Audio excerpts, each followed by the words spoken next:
a Jehovah's Witness. Being raised as a witness, you see the world much differently than everyone else. You are taught that Jehovah is the one and only God. Jesus is his son. They are two separate beings. Jesus came to earth and sacrificed himself so that God could forgive our sins. He is our ransom. Jehovah's Witnesses go to the Kingdom Hall as opposed to a church. All the people who go to the Kingdom Hall are part of what they call a congregation. The organization is arranged in a hierarchy. At the very bottom is women and children of the congregation. Women have no authority. They cannot teach men. They cannot even speak at a podium in front of men, as I am doing right now.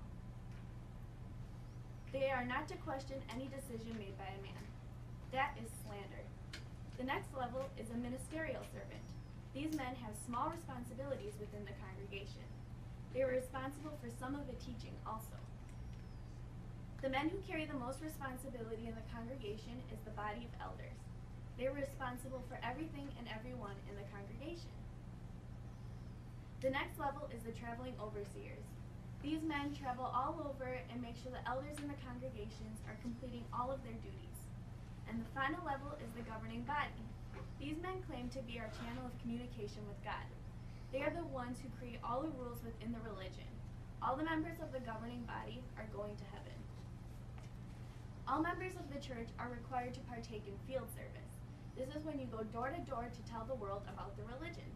This is the only time it is deemed appropriate to socialize with people outside of the religion.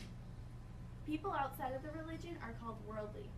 They are taught that these people do not yet know the truth or decide to ignore God's message. Because of this, they can be used by the devil, Satan, to tempt the witnesses and pull them away from the truth. This is including avoiding unnecessary contact with the court of law, teachers, and people at school. Jehovah's Witnesses believe that the end is near and that Armageddon is coming. Armageddon is the final test of mankind.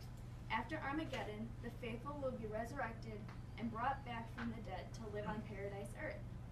All the unfaithful and non-believers will be done away with.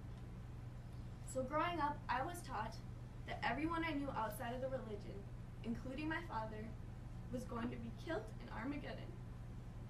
And I was going to live on paradise earth forever without my father. This was further incentive for me to avoid friendship with children at school. When a member of the church commits a serious sin and is not repentant, they are disfellowshipped. When a person is disfellowshipped, no one who is a member of the church can speak to them, not even a hello. A person can be disfellowshipped for a large range of unforgivable sins. One of them is slander. This is when you speak badly of the religion and its members. I could be disfellowshipped for giving this very speech. They are taught that someone who speaks badly about the religion and its members are demon-possessed and are dangerous to associate with. Within this religion, love is conditional. I interviewed 3 women for this speech. They wish to remain anonymous, so I will be using false names. All of these women were members of this religion and were oblivious to all the horrible things that were hidden within the religion. My goal is that by sharing their stories with you, you will see the danger that is woven within blindly following any religion, belief system, or person. Donna lives in Manitowoc, Wisconsin. I know her personally since I was a child. When Donna was a young woman, she was molested by a man in the Manitowoc congregation. She never told anyone because she knew nothing was going to be done. Later in life, Donna married a man within the organization. They were married 14 years. All of these years, he abused her emotionally and physically. She had gone to the elders many times for help. Every time she was told it was her fault and to be a better wife. She listened even though she knew in her heart it was wrong. One night, when he pushed her around, she called the police. He went to jail that night. The elders later talked to him about the incident. However, they never checked to see if her and their 4 children were okay. The elders were supposed to be her family. This is when she lost all respect for the organization. She was abused not only by her husband, but by the religion who turned blame on her. All of her family were Jehovah's Witnesses.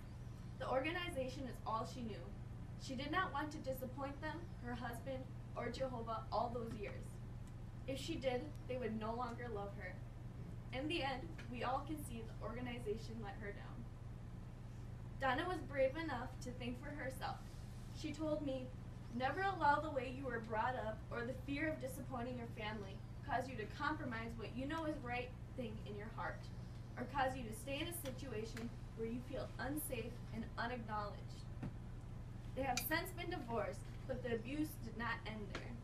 She was disfellowshipped, losing all of her friends and family she had known her whole life.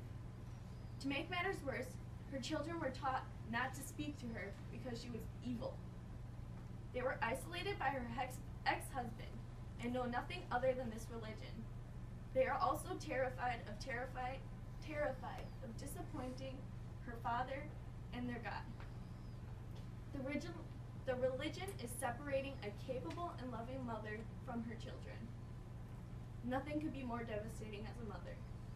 She told me, "My best chance of getting through to them is just letting them know I love them." Love from members in the religion is conditional.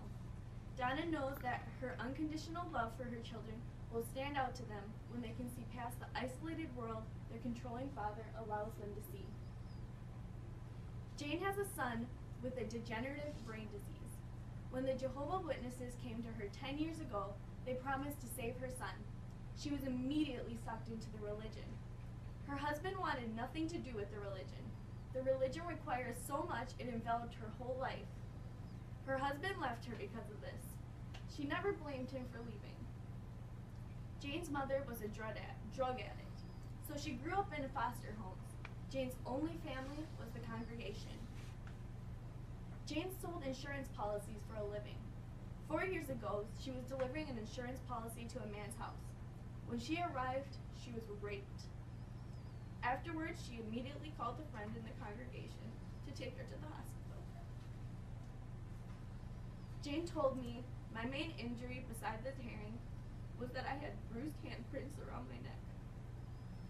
He was going to choke her to death if she did not submit." She immediately pressed charges. After she had told the whole story to the doctors, the elders expected the same. They asked her many awful questions, questions that should never be asked of a rape victim. After they interrogated her, they concluded that because I laid back to not be choked, I gave him permission. They did not stop the disgusting blame on her there. They went on to say that she tempted men through the way she dressed, and that I worked a job that caused me to be alone with men. This led them to temptation. They were only human. The elders blamed her, and she believed them. She honestly felt she was responsible for being raped. Jane could have been disfellowshipped for being raped. In order to be forgiven, she had to dress even more conservatively, quit her job, and drop the charges against her rapist. It took Jane years to realize how messed up what the congregation did to her was. Over the years, Jane had one friend who stood by her side through all her struggles. This friend was a lesbian, one of the most evil people in the Bible. Jane told me, "In my head, she represented the world, and that's where the love was." Jane is still recovering from this awful incident. She wanted to share her story with me so that this awful event could do some good. Love is the only thing she needed to get through this, and she found that in the world. Jane knows the difference unconditional love makes in our lives. She told me, "I think the most beautiful thing in life is love, and if you're looking for it, this organization is not where you're going to find it." The third woman I interviewed was Trisha. Trisha lived a life without love. Her father was a kidnapper, a rapist, a child molester, a drug addict, an attempted murderer, and a ministerial servant within the congregation in very good standing. Her mother was a drug addict and exposed her children to many dangerous men. All of Trisha's family were Jehovah's Witnesses and hidden drug addicts. They even smuggled drugs across the borders of Mexico for many years. Both her mother's husbands and the man Trisha married abused her. She only married this man because her mother told her to. She always wanted to make her mother happy, but she never could, and it always ended with her being abused and betrayed. Trisha was a slave to her abusers, trapped in a religion and a family that lacked love. Trisha endured the unspeakable and went through more than I could possibly share with you. However, Trisha was able to sum up the danger that lies in this religion perfectly. She told me, "The biggest problem I have with this religion is that it allows people, like my parents, to use it as a front for their criminal activity and the terrible lives they lead. There really is no recourse or having to answer for all the bad they have done and the lives they have hurt. They honestly believe that just praying for forgiveness absolves them of their sins.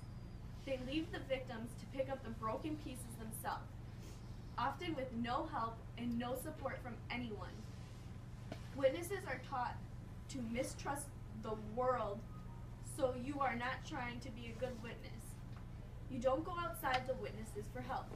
If you go to the congregation leaders looking for help, a lot of times what happens is that you are told that you are showing the proper forgiving spirit and you are not letting Jehovah take care of things.